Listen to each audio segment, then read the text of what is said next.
ঘটনা যার সাথে ঘটে সে ছিল একজন রাখাল। সে আরেকজনের মানে গেরস্তের হয়ে জমি চাষ করত। এখানে বলে রাখা ভালো, যাদের জমি অনেক বেশি থাকতো বা ভিন্ন ভিন্ন জায়গায় জমি থাকতো তারা রাখাল রাখতো কাজ করানোর জন্য।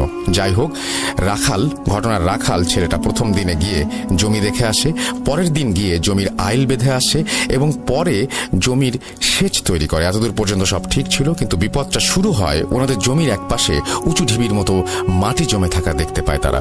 তখন সে চিন্তা করে পাওয়ার টিলার দিয়ে এই উঁচু ঢিবি ভাঙা যাবে না, তাই তিনি কোদাল দিয়ে ঢিবি ভাঙতে শুরু করেন। কাজ করতে করতে চারিদিকে অন্ধকার হয়ে যায়। বলে রাখা ভালো, তখন এলাকার রাস্তা তেমন ভালো ছিল না, কারেন্ট চলে গিয়েছিল এবং চলন মিলের আশেপাশের গ্রামগুলোতে শুধু পশ্চিমের আকাশ থেকে অল্প একটু আলোতে আবছা আবছা চারিপাশ দেখা যেত।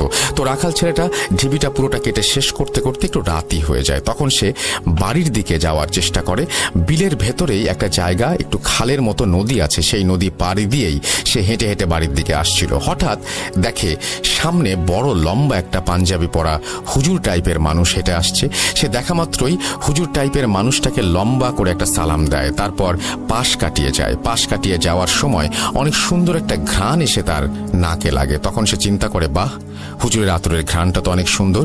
এই বলে সে আবার পেছনে তাকায় দেখার জন্য, কিন্তু আশ্চর্যের বিষয় যে পিছনে সে কাউকে দেখতে পায় না। সেভাবে হয়তো অন্ধকার, তাই বোঝা যাচ্ছে না। এই ভেবে সে বাড়ির দিকে হাঁটা দেয়। বাড়িতে যাওয়ার পর সে খাওয়া দাওয়া শেষ করে তাড়াতাড়ি ঘুমিয়ে পড়ে, কারণ ফজরের আজান দেওয়ার আগেই তাকে জমিতে পানি সেচ করতে হবে।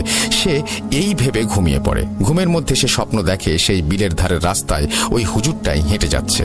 সে স্বপ্নের মধ্যে তাকে সালাম দিতে যাবে, ঠিক এই সময় হুজুরটা বলে ওঠে, তোর সালামের জন্যই তুই বেঁচে গেলি। তার ঘুম ভেঙে যায়। সে এই কথাটা তার মাকে জানায়। তার মা তাকে বলে এটা একটা খারাপ স্বপ্ন, ঘুমিয়ে পড়তে বলে আবারও। সে ঘুমিয়ে পড়ে এবং ভোরে ঘুম থেকে উঠে কাজে চলে যায়। তারপরে কিছু জানা যায়নি। অনেক রাত হয়ে গেছে, কিন্তু রাখাল বাড়িতে আসছে না। এটা দেখে সবাই ভয় পায়। সবাই তখন তাকে খুঁজতে বের হয়। খুঁজতে খুঁজতে সেই জমির কাছে গিয়ে দেখে রাখালের শরীর বাহিরেই আছে, কিন্তু তার মাথা মাটিতে ঢুকে আছে। সবাই অবাক হয়ে যায়, এটি কি ধরনের মারা যাওয়া, আর কেই বা মারল এত নির্মম ভাবে? একটা রাখালের সাথে কার এত শত্রুতা থাকতে পারে? তবে ঘটনা এখনো শেষ হয়নি। তার কিছুদিন পর নতুন একটা রাখালকে রাখা হয় এবং চাষ করতে যেতে বলা হয়।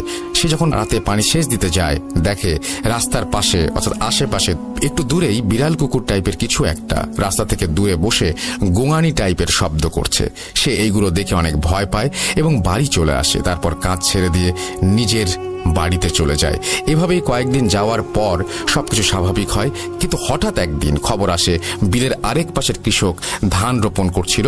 এমন অবস্থাতেই সে মারা পড়ে গেছে। তার লাশ দেখে এমন মনে হচ্ছে যেন কেউ তার ঘাড় টিপে পেছন থেকে চাপ দিয়ে মাটিতে পুঁতে ফেলেছে। এমন প্রতিদিন দুই একটা করে মানুষ মারা যেতে থাকে এবং সেই ঘটনা শুরু হতে থাকে চলন বিলের চারিদিক থেকে। আমার মনে আছে আমার বাবা কাকু ওনারাও চাষাবাদ করতো।